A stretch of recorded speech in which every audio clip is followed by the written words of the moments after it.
अस्सलाम वालेकुम viewers, lifestyle with शम्मा में आप सबका वेलकम। इसी उम्मीद के साथ कि आप सब खुश होंगे। अल्लाह पाक के फजल करम से हम भी खुश हैं, ठीक ठाक हैं, हैप्पी लाइफ गुजर रही है। अल्लाह पाक से दुआ है कि अल्लाह पाक आप सबको भी खुश रखे, आबाद रखे, यहाँ भी रहें, खुश रहें, अपनों के साथ खुशियाँ बांटा करें, दुख दर्द में शरीक हुआ करें।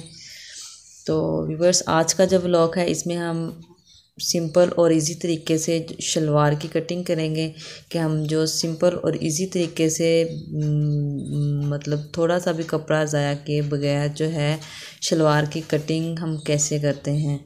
तो आज की वीडियो जो है बहुत ज़्यादा इम्पोर्टेंट होने वाली है मेरी उन बहनों के लिए जो सिलाई का शौक़ रखती हैं लेकिन उनके पास सिलाई सीखने का कोई ज़रिया नहीं है।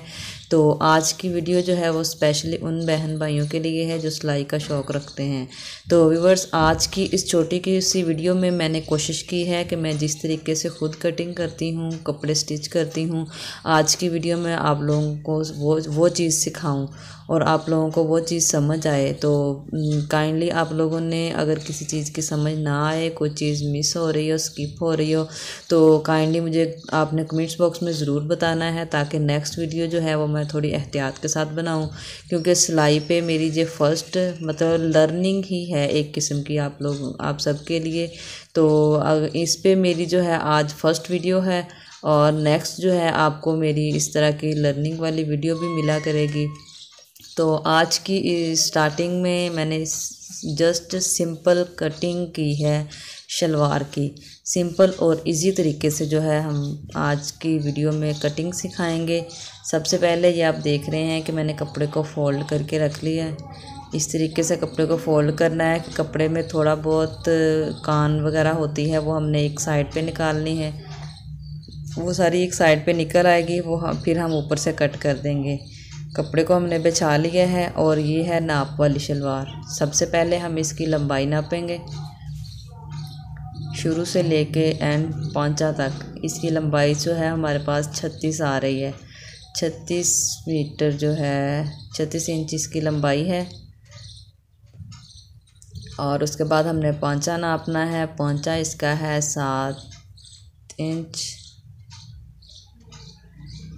उसके बाद आ जाता है आसन। आसन है हमारा यहाँ पे 14। और उसके बाद आ जाता है शलवार का घेर। तो शलवार का घेर हमारा बनता है 21। तो ये सारी चीज़ें जो है ऐसे ही आपने तरतीब से नाप लेनी है। तो अगर माइंड में नहीं रह रहा तो आपने एक पेंसिल ले लेनी है, कागज़ पे इसको नोट कर लेना है। तो मेरा तो डेली रूटीन का मतलब वर्क ही ये है, तो मैं इतना का याद रख लेती हूँ, तो मैंने लिखा नहीं है, तो मैंने ऐसे ही ज़हन में रख लिया है। तो अब सबसे पहले जो इजाफी कपड़ा है ऊपर से हम वो कट करेंगे। एक मतलब निशानदही के लिए हम यहाँ पे थोड़ा सा ऐसे ही सीधा करके निशान लगा लेंगे इंची टेप की मदद से, ताकि कपड़ा जो है वो हमारा सीधा कटे। तो यहाँ पे जो मतलब कपड़ा इजाफी है और सारी तहें एक बराबर नहीं हैं। जो इजाफी तह है उसको हम काट के सारी तहों को एक बराबर कर लेंगे ताकि हमें बाद में शलवार की जो लंबाई है वो नापते हुए दिक्कत ना हो, कम ज़्यादा ना हो जाए।